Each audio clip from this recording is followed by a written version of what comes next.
The Alabama Farmers Federation and the Alabama Farmers Cooperative proudly present Simply Southern with your hosts Jim Allen and Mary Johnson. Good morning and welcome to Simply Southern. I'm Jim Allen. And I'm Mary Johnson. Coming up on today's show, genetic research may not sound like it has a lot to do with the food we eat, but it's an important consideration for today's farmers. This week, we'll see how science and chicken farming go hand in hand. Plus, children in central Alabama are discovering a wide world of wildlife at the Alabama Nature Center. And not all wildlife is welcome when it comes to gardening.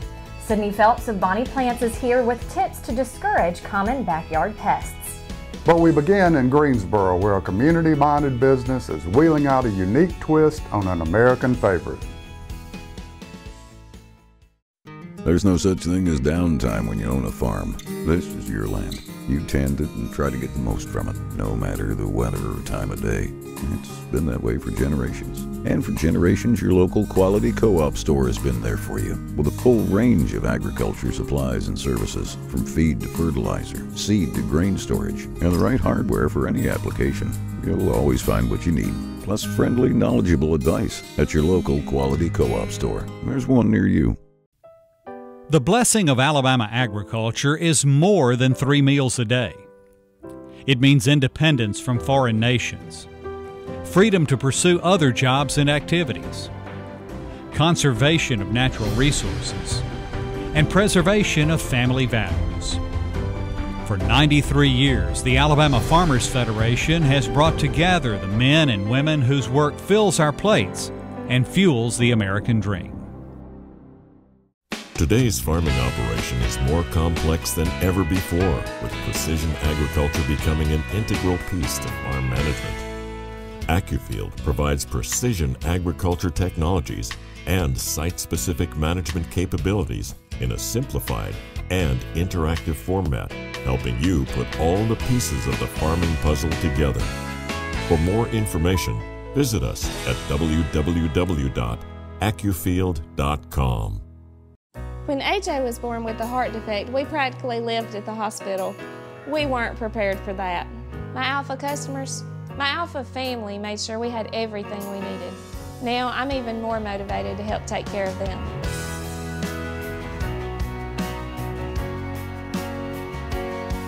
Who I am fits what I do. I am Alpha. For the best agents in the business, call Alpha.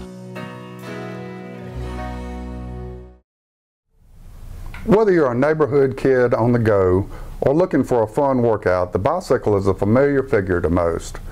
While the subject of our next story may immediately appeal to a panda, those used to Swins and Huffies are in for a surprise.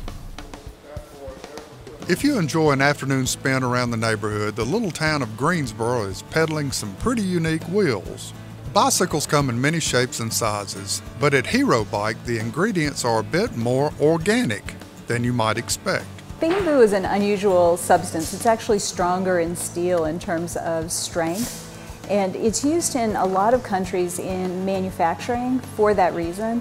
Here, because it grows locally, it's an ideal material for us. The thing that makes it ideal for bikes is 2 reasons. One is that it's strong and it's going to hold up.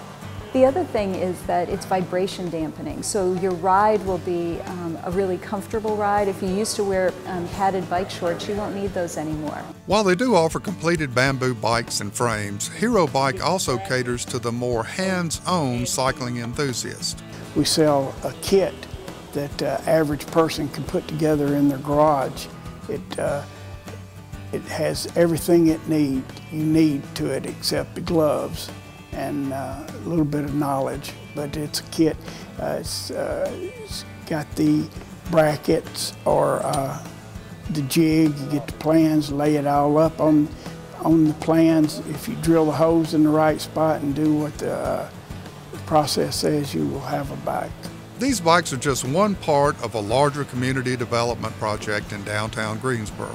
HERO stands for Hail Empowerment and Revitalization Organization. It was started back in 1994, And it was started by a group of 500 citizens that wanted to make things better in Hale County. At Hero, we want to try and help build small businesses to build a stronger community. We have one of the best communities in Alabama, and it's a rural community that maybe a place where jobs have left a while ago, and we really want to start to kind of liven up the downtown. The bike shop has also proven something of an attraction, introducing out-of-town bicycle lovers to Greensboro's small-town charm. People fly in for the weekend and build a bike. It's a great chance for them to get to know our rural town, have a slice of pie, and build a bike all in one weekend. And they come from a lot of different places. We've had people fly in from Thailand, from Canada, from Germany.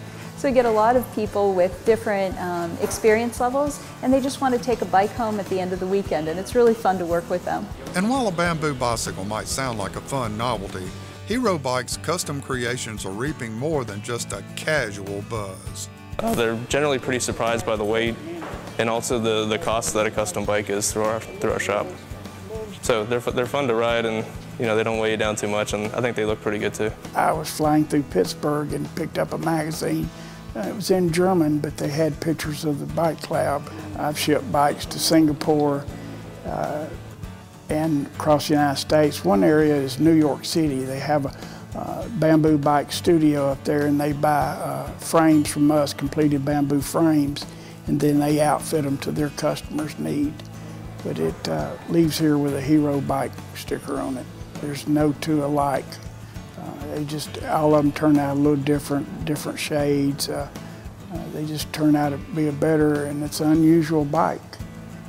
And to say it's made right here in Greensboro, Alabama, I feel proud of being able to be part of it. To order your own bamboo kit or for more information on workshops and other goings-ons at Hero Bike, visit them on the web at herobike.org. And the Hero Bike, it's really just one part of a much larger revitalization effort going on over there. Oh, they're taking downtown and gutting buildings and refurbishing them. They've got a daycare center. They've got a pie factory. They help the underprivileged find housing. It's just a wonderful organization. Lots of good things going on in Hale County.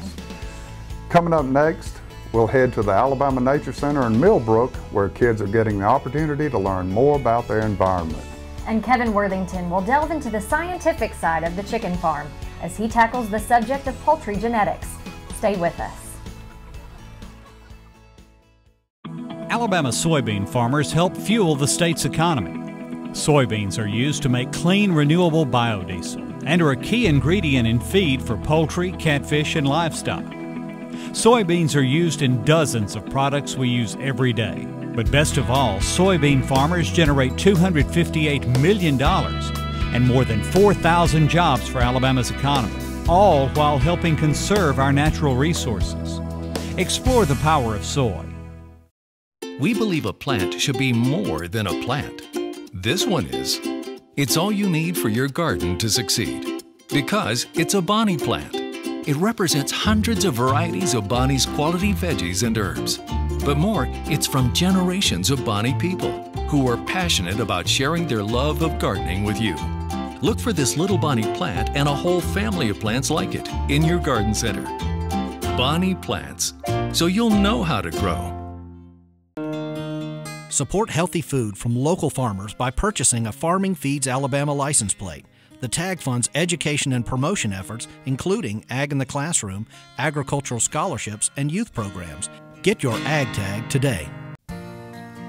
Alabama wheat and feed grain farmers grow food, fuel, and freedom. Their harvest helps feed Alabama's multi-million-dollar livestock, catfish, and poultry industries while reducing America's dependence on foreign countries for energy and food. By combining their strength with farmers of other commodities, feed grain growers are fueling the economic growth of Alabama communities.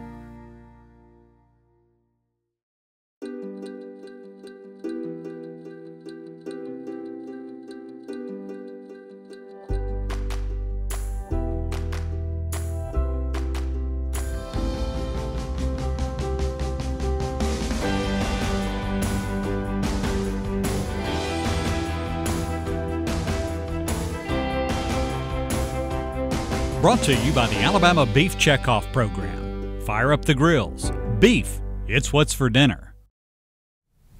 Children long for adventure, but exploring the wild for today's kids increasingly involves a video game controller or keyboard.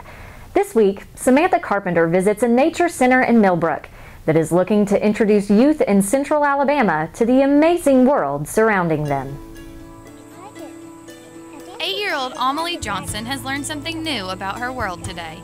A damselfly is basically, it's like a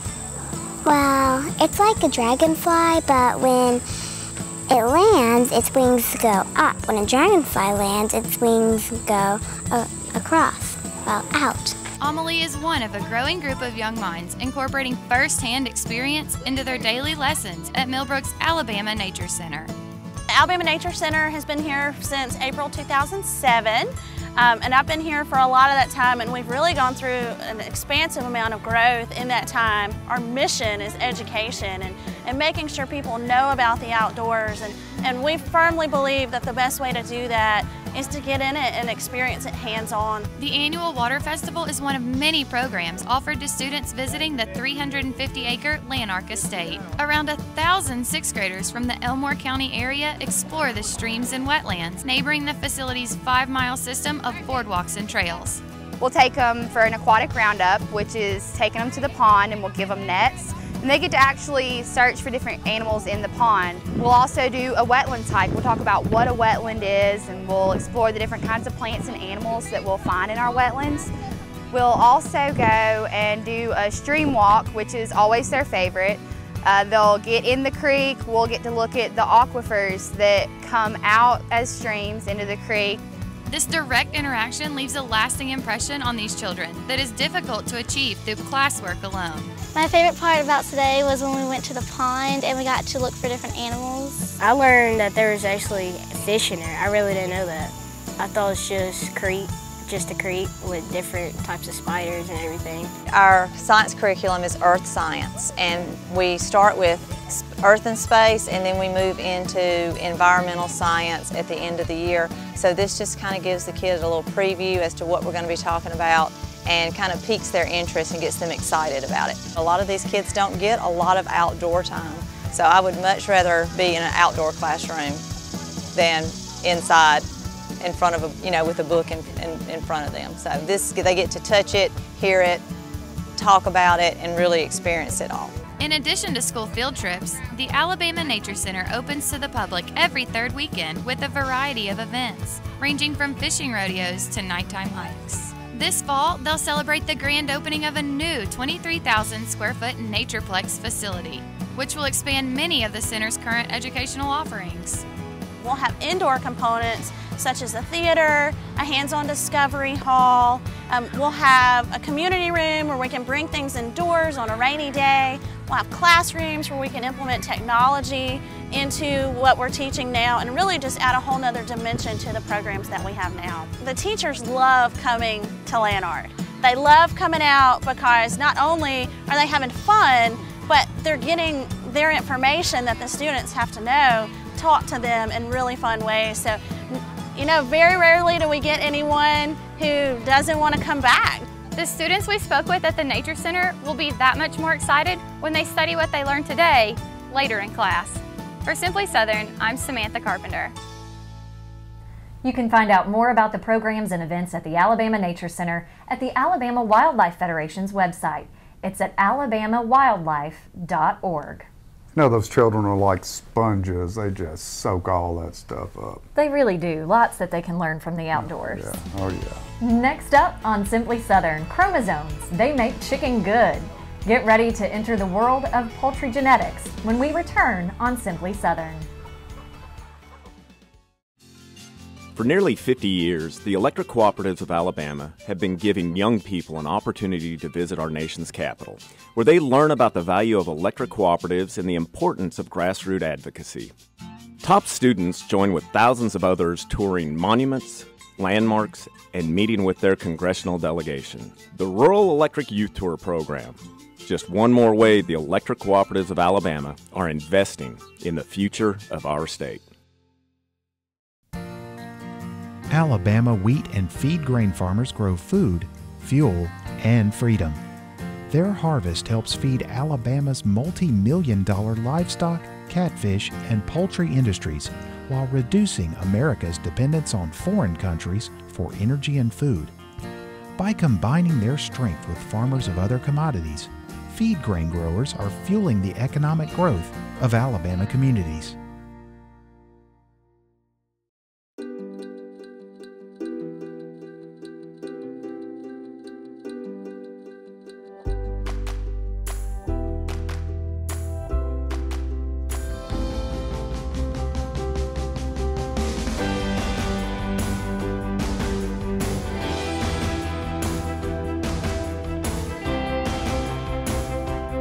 Brought to you by the Alabama Beef Checkoff Program. Fire up the grills. Beef, it's what's for dinner.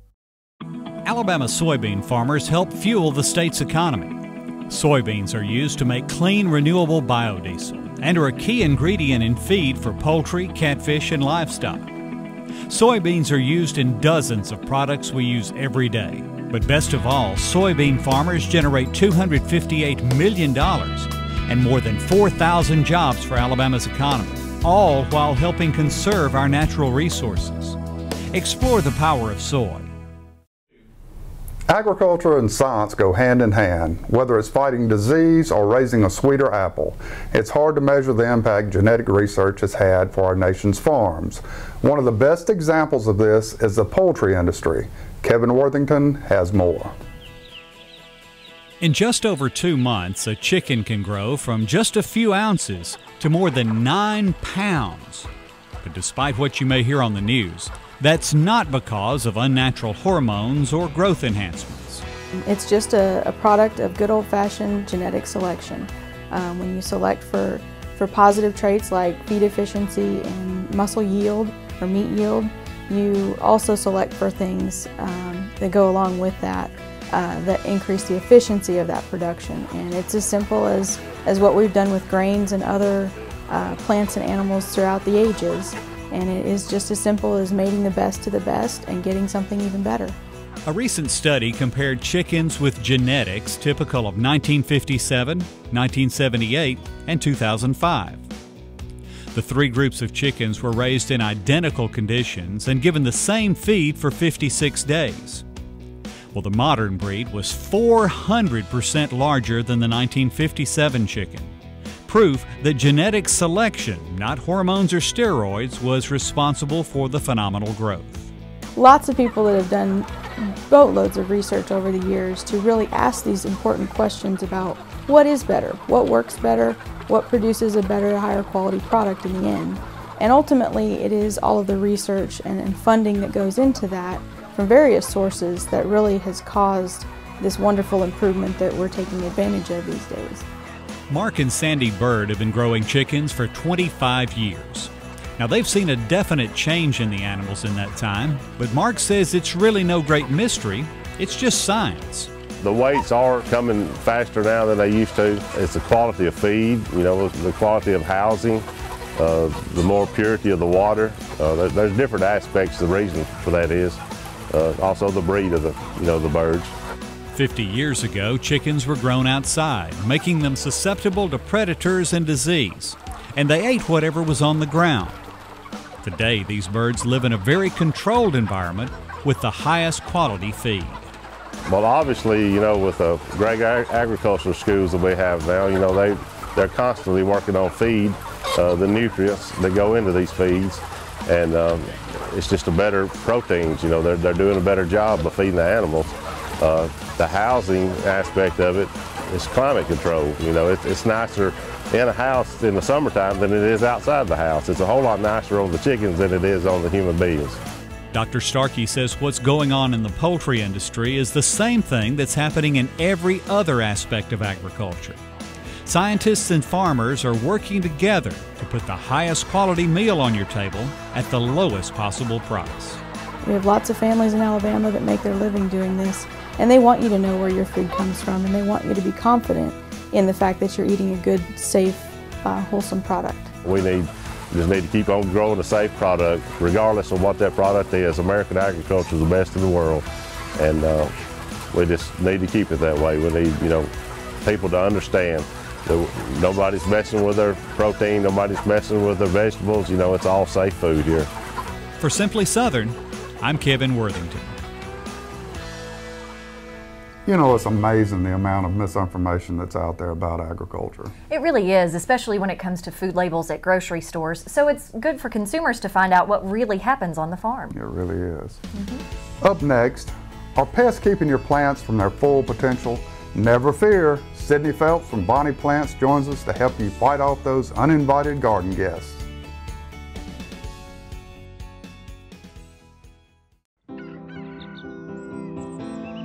I'm just like my customers. I work hard, and I play hard. I also help my dad on the farm when I can. That's the great thing about Alpha. We work hard for our customers. It's more than price. It's personal attention and great claim service. Hey, bud. For the best agents in the business, call Alpha. What one thing can you say about your local quality co-op store? You can trust us. You get what you need for your farm, for your lawn and garden, and the safest products for your pets. We're locally owned and operated, and you can trust that we care about our community and the people in it. So if you're a raised bed gardener, a rose gardener, or if you farm hundreds of acres, the Quality Co-op Store has exactly what you need to get the job done. All this plus friendly, knowledgeable advice. Your Quality Co-op Store. There's one near you. Support healthy food from local farmers by purchasing a Farming Feeds Alabama license plate. The tag funds education and promotion efforts, including Ag in the Classroom, agricultural scholarships, and youth programs. Get your Ag tag today. We believe a plant should be more than a plant. This one is. It's all you need for your garden to succeed. Because it's a Bonnie plant. It represents hundreds of varieties of Bonnie's quality veggies and herbs. But more, it's from generations of Bonnie people who are passionate about sharing their love of gardening with you. Look for this little Bonnie plant and a whole family of plants like it in your garden center. Bonnie Plants, so you'll know how to grow. Hey folks, Sydney Phelps here with Bonnie Plants. Today I'm at Auburn University and I'm here in the crops garden, and I'm fortunate enough to be joined by Dr. A, an extension entomologist here at the university. Dr. A, thanks for coming. Would you tell our audience a little bit more about you? Thank you for having me here on this program, Sydney. I'm glad to be here. My name is Ainava Majumdar, that's my full name, and farmers and gardeners call me Dr. A, and a lot of my publications appear in that name, so don't be surprised if you see Dr. A. About me, I'm originally from India. I've been here for about 15 years now, studying integrated pest management strategies, or IPM strategies, and I do research and extension on conventional insecticides, as well as the organic program as the state SARE coordinator, which is the Sustainable Agriculture Program from USDA. So I do chemicals as well as organic and get a lot of questions. Okay, well, speaking of questions, fall gardening and early spring gardening, you deal with cold crops a lot, and there's a lot of different pests that you can run into with that. What are some of the common pest and prevention ways of ridding those pests out of the normal garden? Let's talk about the major crops that we have, and I want to focus on this program on tomatoes and cold crop insects, because cold crops coming, people are gardening, shifting to a fall garden. In tomatoes, we got a lot of insect problems. We begin with small insect pests when the transplants are small. For example, aphids, thrips. You got flea beetles also that will tear up tomatoes. Then you go into mid-season in tomatoes, and then you start seeing sting bugs and caterpillars. And as the tomatoes form, from the green to the red tomato stage, you see more and more caterpillars and sting bugs. One thing you have to remember as a gardener is you have multiple generations feeding in Alabama, and that's what causes the problem, is when all these generations feed together, you have a tremendous pest pressure on these crops. On the cold crop sides, the insects we deal with mostly are the aphids.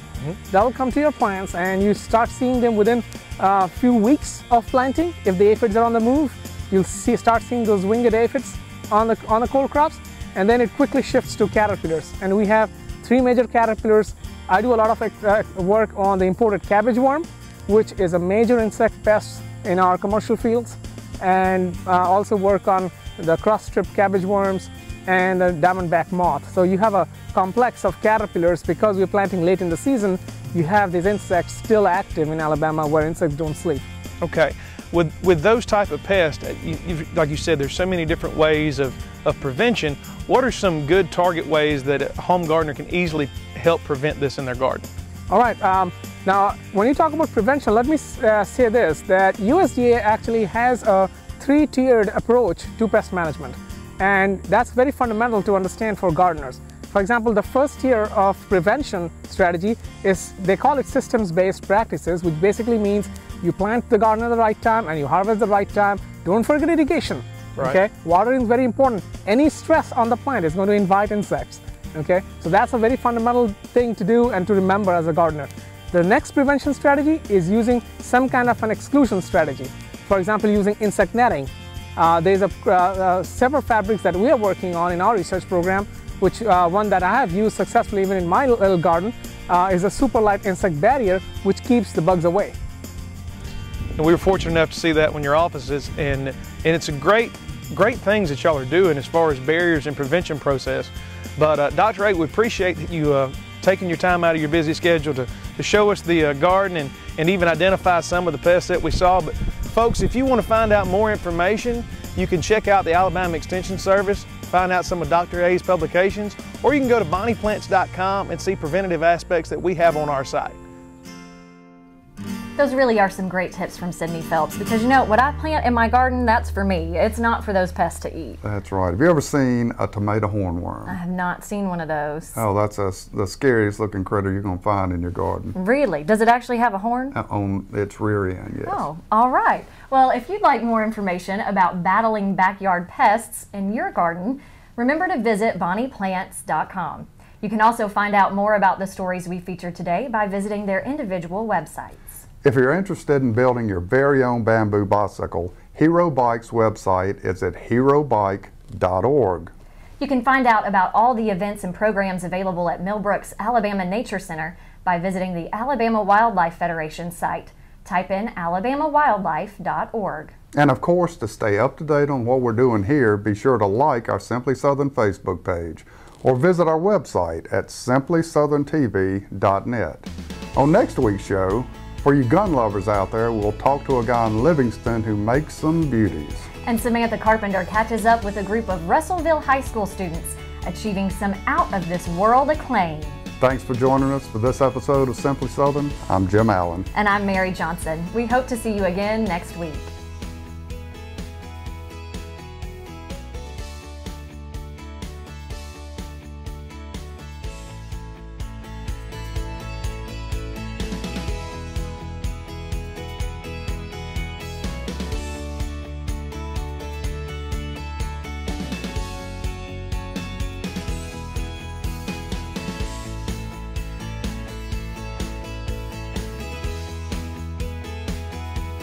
Simply Southern is a production of the Alabama Farmers Cooperative and the Alabama Farmers Federation.